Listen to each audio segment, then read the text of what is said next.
Parshat Mishpatim. Esta porción de la Torá tiene muchas leyes. Hasta ahora, más que todo, hemos visto historia. Todo el libro de Bereshit, el primer libro de la Torá es historia. La primera parte de Shemot es la historia del pueblo judío, su esclavitud de Mitzrayim, su salida de Mitzrayim. Y esta parashá es una parashá que tiene muchas leyes, es diferente. Y empieza de esta manera, Ve'ele hamishpatim, y estas son las leyes asher tasim lifnehem, que pondrás delante de ellos. Eso es lo que Hashem le dice a Moshe, estas son las leyes que vas a poner. Y hay muchas leyes. Rashi explica, Ve'ele hamishpatim, y estas son las leyes, como una sola letra dice tanto. Porque en la Torá a veces dice solamente Eile, que es estas. Y a veces dice Ve'ele, y estas leyes.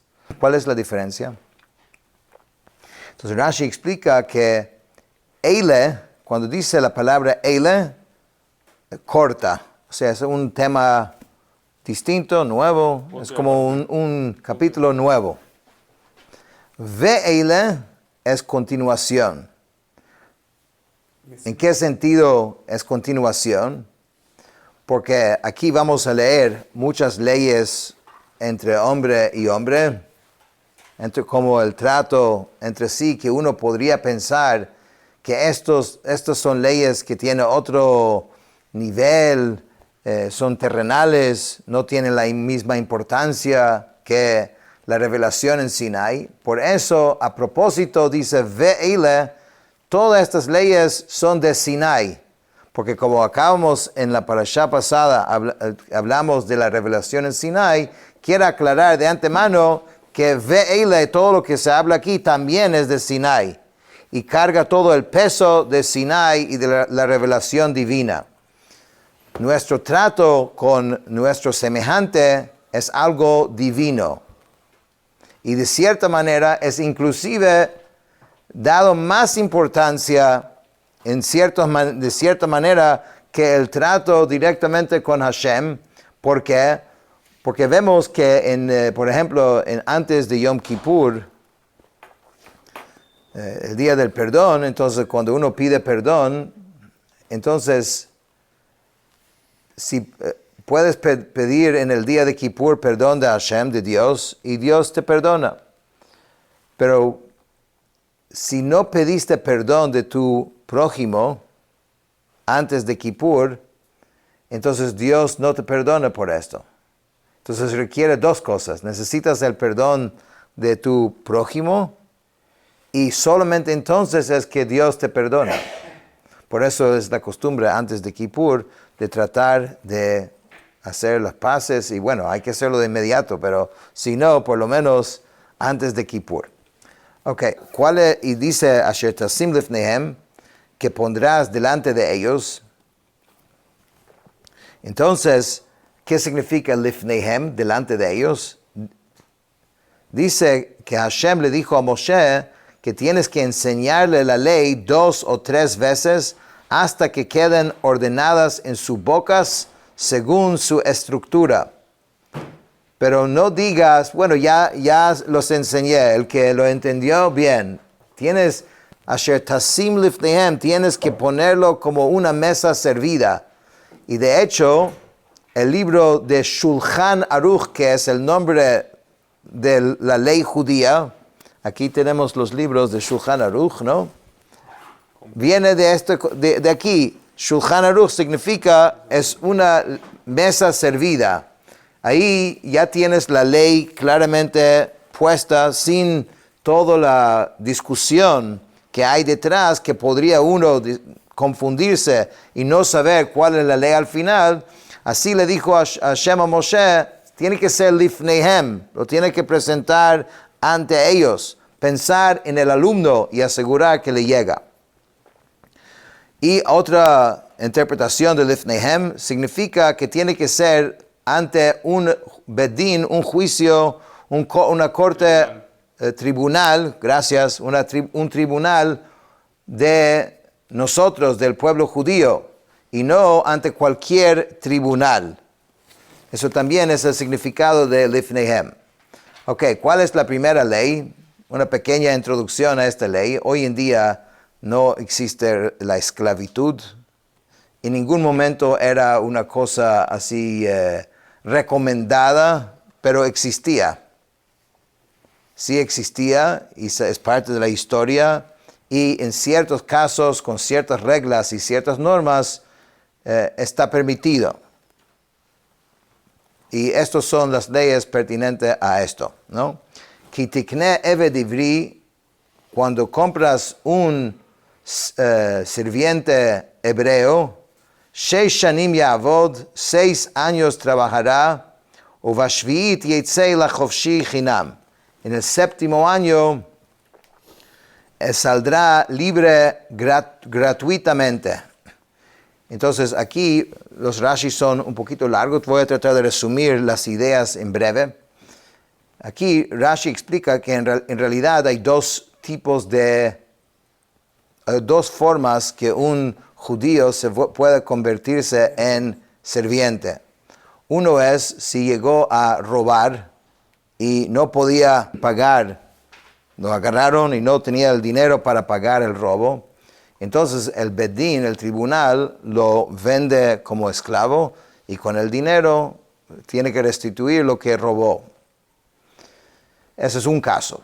El otro caso es una persona estaba tan pobre que no tenía, los medios para vivir, quizás no tenía una casa propia y decidió que prefiere venderse como esclavo. Ahí tendrá casa, tendría y va a tener tranquilidad.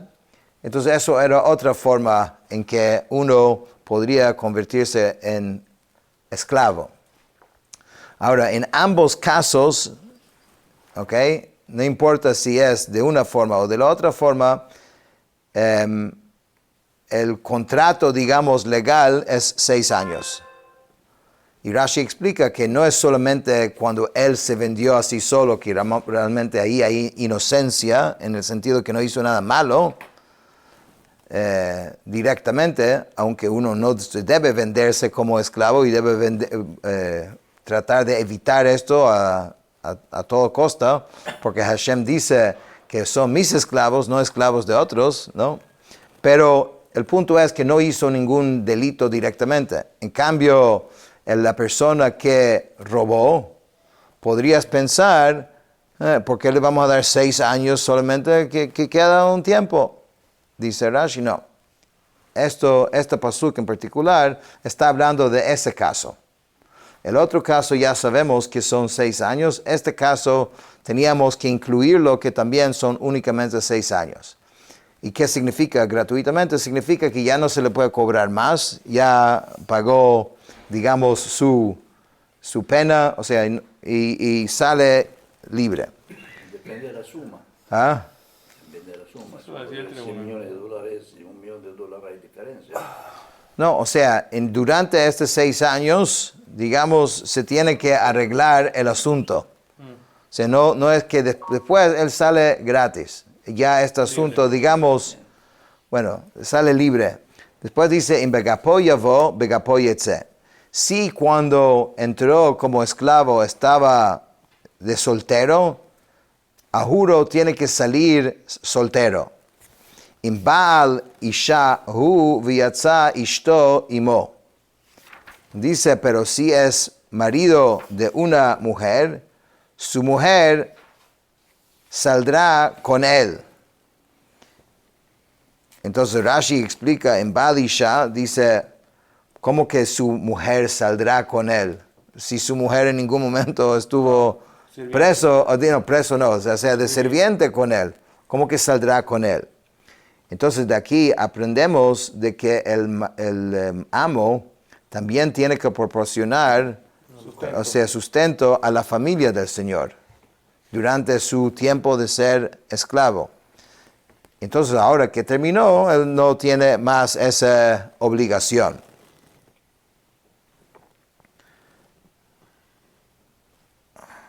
Ahora dice, Im Adonav yiten lo isha, si durante estos 6 años su amo le dio una esposa, ויולדה לו בנים או בנות, האישה וילדיה תהיה לאדוניה והוא יצא בגפו. Entonces la mujer y sus niños serán de su señor y él saldrá solo. ¿Qué quiere decir esto? Si eras soltero, el amo no le puede dar una esposa de otro sirviente para tener hijos. Tiene que quedar soltero. Pero si era un hombre casado, cuando entró, porque según la ley bíblica puede tener más de una esposa, aunque hoy en día ya durante muchos años ya esto no se practica, pero según la ley bíblica sí se puede. Ahora, entonces le puede dar al sirviente durante su estadía una esposa. Entonces cuando él sale en libertad, entonces la esposa y los hijos quedan del Señor. Y él regresa a su esposa de antes. Ve'im amor yomar ha'eved ahavti et adoni et ishti et banai lo eitze chofshi. Pero si el siervo dice, amo a mi señor, a mi mujer y a mis hijos, no saldré libre, quiero quedar. Porque obviamente la Torah tiene muchas leyes de cómo es el trato de un esclavo. Y capaz esta persona estaba viviendo bien, su amo le trataba bien, tenía una casa bonita, tenía un sitio bonito, y ahora salir de aquí, entonces tener que buscar sustento solo, quiere quedar. Entonces dice, en este caso, Vihigisho Adonav el Ha'elohim, entonces lo llevará ante los jueces. Eso lo mencionamos en la semana pasada, cuando hablamos que un juez también se llama con el mismo nombre de Dios. Vehigisho el hadelet, y lo acercará a la puerta, o el hamezuzá, o a la jamba. Veratza adonav et ozno bemartzea, va'avado leolam. Y su señor le perforará a su oreja con una lesna, y él le servirá para siempre. Para siempre no significa para siempre, significa hasta el Yovel. Cada 50 años todos los esclavos van en libertad. No 50 años desde que empiezan a trabajar. Es un conteo, fijo. Es fijo, en otras palabras, depende cuándo lo compró, pero va a llegar ese 50 años y todos van libres. Ok, la siguiente parte requiere una pequeña introducción. En general, estamos hablando aquí de la esclavitud. Y hay varias cosas que hay que decir al respecto. En general, el término mitzvah, que es mandamiento, comúnmente la gente lo traduce o lo entiende como un acto bueno. Y de cierta manera, esto no es incorrecto, porque hacer la voluntad de Dios es un acto bueno. Pero no es realmente completo esta idea. Mitzvah es un mandamiento divino, que a veces es un acto bueno, a veces significa no hacer algo que no deberías hacer, muchas veces, 365 de las veces, de los 613. Y a veces también está respondiendo a la realidad de la vida, a las cosas que ocurren. Por ejemplo, una de las mitzvot de la Torah habla de divorcio. Eso no quiere decir que hay que divorciarse, todo lo contrario. Hay que tratar de evitarlo si es posible.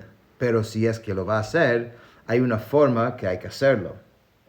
Entonces, si lo haces de la forma que la Torah indica, entonces esto es la mitzvah, esa es la forma del mandamiento divino de cómo actuar en ese caso, ¿no? Entonces, cuando hablamos de esclavitud, primeramente, ese, gracias a Dios, hoy en día no es realmente parte de la realidad del mundo moderno, y durante ya miles de años en el mundo judío no se practica eso. Pero sí era una realidad y podría ser una realidad, y tengo entendido que hasta hoy en día en ciertas partes del mundo puede ser una realidad esto. Y si es una realidad, hay que saber cuál es la forma justa y correcta y cómo se hace en ese caso, ¿no?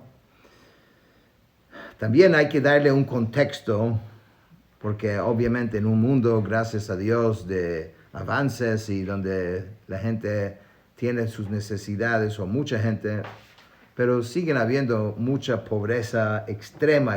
Entonces imagínate el caso de alguien que vive en una pobreza muy extrema, no puede proveer para su familia y ve una oportunidad de mejorar su situación a través de la esclavitud.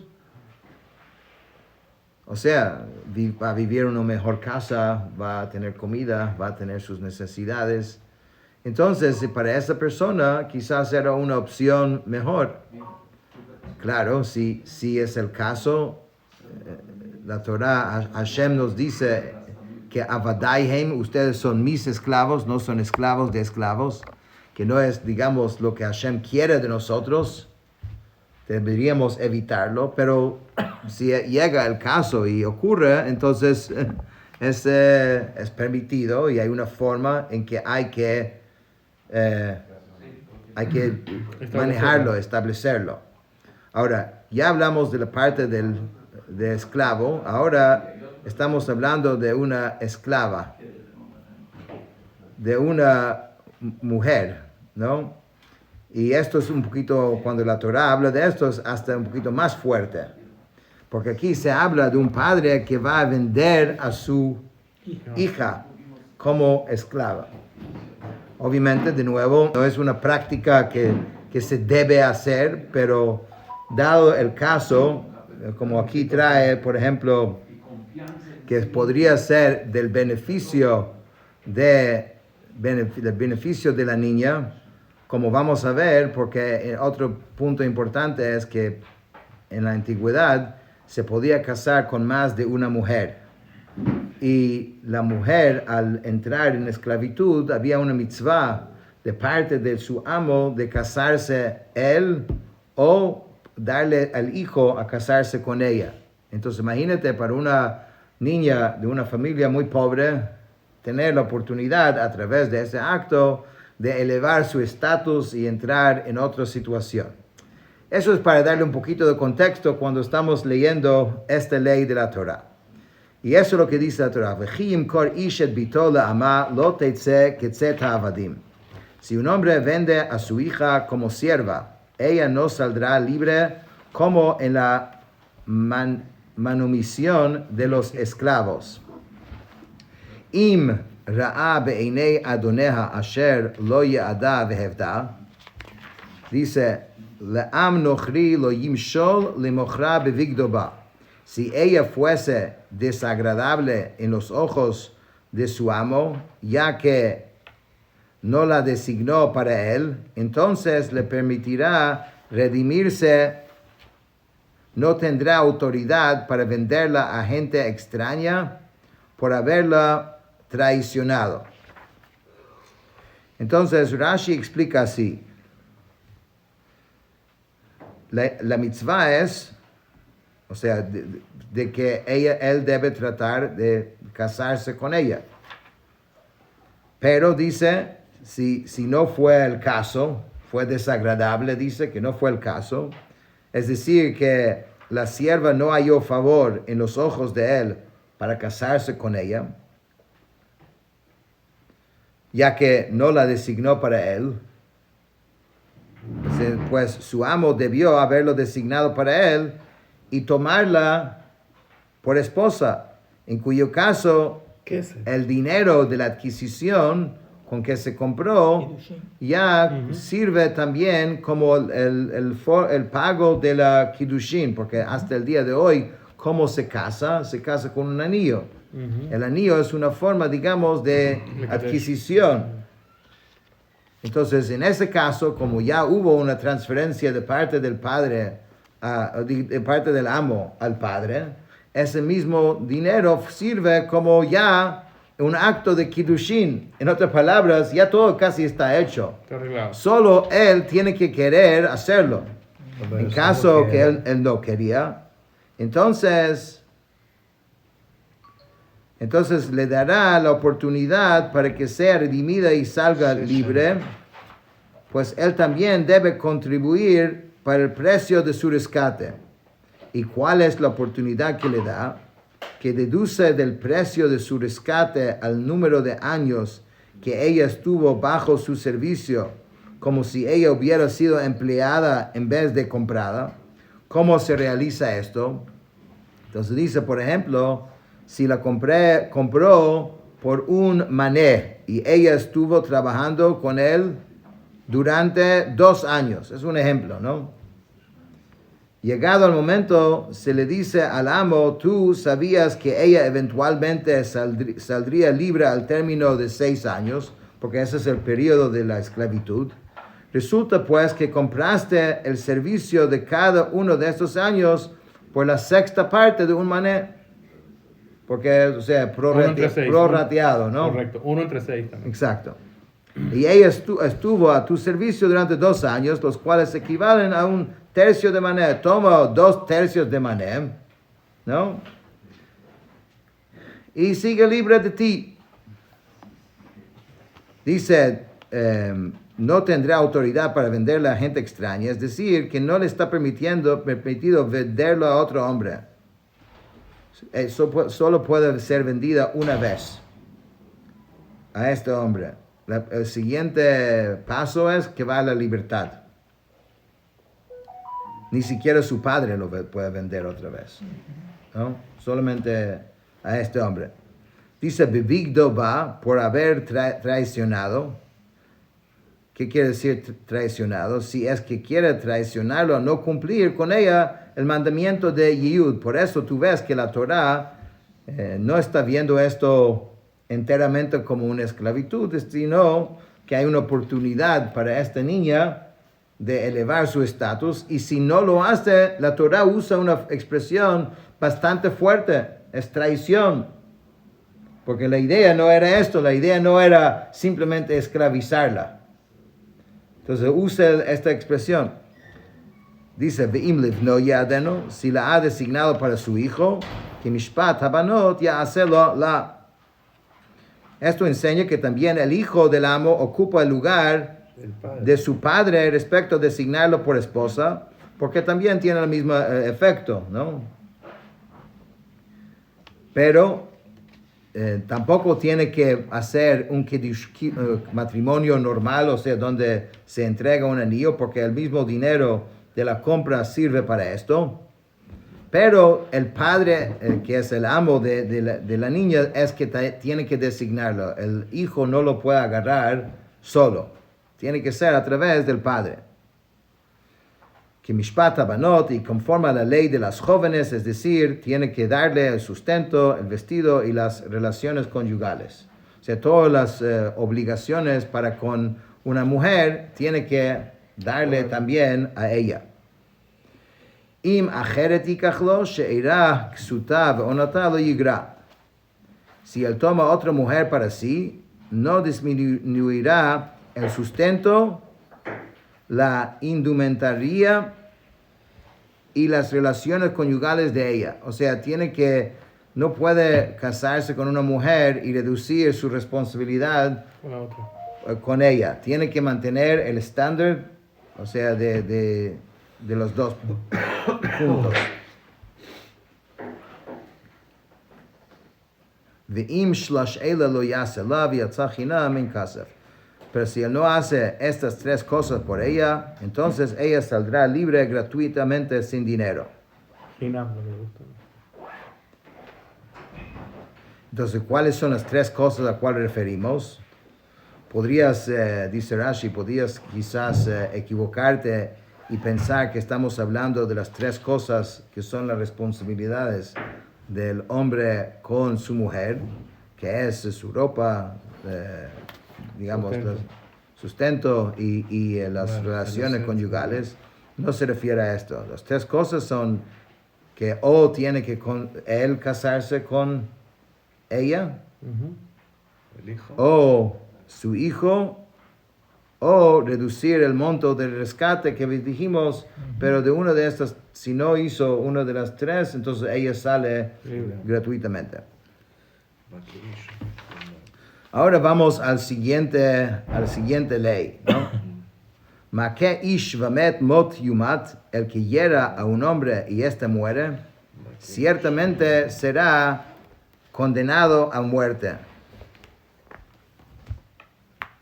Asher lo tzada, pero si no lo emboscó, va Elohim ina liyado v'samti lecha makom asher yanus shama.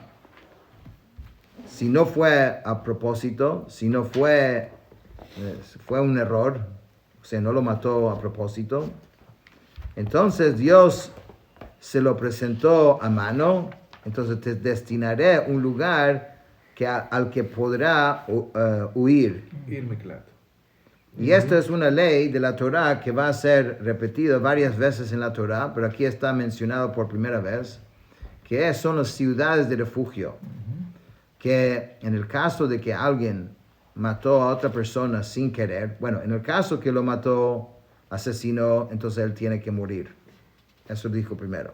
Pero en el caso que no fue así, sino fue un error, entonces en este caso existían ciudades de refugio donde la persona tenía que huir y tenía que quedar en ese lugar, quedarse ahí hasta que muera el Kohen Gadol, el sumo sacerdote. Y eso no era una cárcel, porque más bien era una ciudad donde vivían los Leviim. Estas ciudades, entonces ahí es donde tenía que llegar y había caminos especiales con señalización que decía Miklat, Miklat, que cuando la persona, si llega a pasar algo así y tiene que correr, entonces está muy estresado y no sabe dónde ir, entonces tiene una forma fácil de llegar. Y si no hace eso, entonces algún familiar de la persona que fue matado, si hace algún daño a él, entonces no paga, digamos, la culpabilidad normal. Es la responsabilidad de la persona que mató sin querer de entrar en ese espacio, ahí va a estar seguro. Nadie lo puede perseguir allá. Si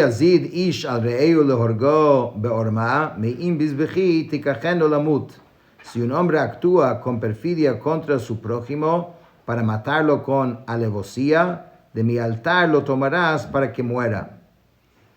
Rashi aquí comenta por qué era necesario que la Torah vuelva a repetir una ley que ya dijimos en el pasuk, en el versículo 12. Ya dijimos, el que hiera a un hombre y éste muere, entonces ciertamente será condenado a la muerte. ¿Por qué tiene que repetirlo? Entonces dice, porque hay casos donde no había maldad. Por ejemplo, un médico que causó la muerte de un paciente cuando lo estaba tratando. Dice un agente del tribunal que mató a un sentenciado por medio de los azotes y terminó muriendo.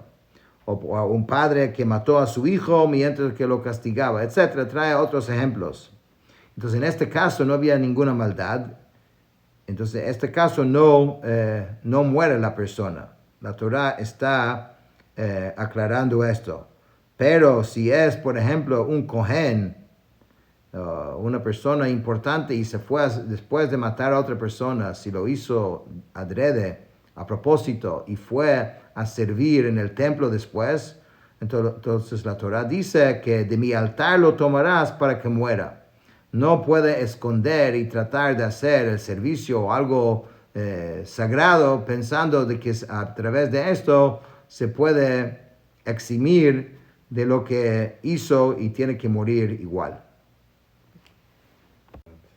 Umake avivimo mot yumat, el que hiera a su padre, a su madre, ciertamente morirá. Dice Rashi, el que hiera a su padre, a su madre, puesto que con respecto al que causa un daño físico a su prójimo, hemos aprendido en otro lugar de la Torah que se hace acreedor a pagar el daño causado, pero no la pena de muerte. teníamos que aclarar con respecto a quien daña físicamente a sus padres, recibe la pena de muerte. Es algo sumamente grave que una persona levante la mano a sus padres. Entonces, tanto así, normalmente no hay pena de muerte si uno simplemente levantó la mano, ¿no? A otra persona. Hay otros castigos, pero no la muerte. Pero con los padres es la muerte. Vegonev ish umecharov nimtza biado mot yumat. El que secuestre a un hombre y lo venda y fuese hallado en su poder, ciertamente morirá. Umekalel aviv v'imo mot yumat. Dice, el que maldiga a su padre o a su madre, ciertamente morirá. En otras palabras, la ley con respecto a los padres es muy, muy estricto. Como vimos, es uno de los 10 mandamientos, kabed et avija v'et imeja. Las leyes de honrar y respetar a nuestros padres son muy estrictos, como estamos viendo. Vechi yerivuna nashim vihika ish et re'eu be'even o ve'egrof velo yamut venafal mishkav. Si hombres riñen y uno de ellos hiere al otro con una piedra o con el puño, y este no muere, sino que cae en cama, Im yakum v'hitalech b'chutz al mishanto v'nika hamake rak shifto yiten v'rapo yirape. Dice, si se levanta y anda fuera por su propio sostén, entonces el agresor será absuelto, o sea, porque no murió el otro hombre, solo pagará por su holganza y hará que se cure. En otras palabras, tienes que pagar el salario de médico, tiene que los gastos que corren la persona que fue herido por su culpa, tiene que cubrir la persona que lo dañó. Con esto terminamos.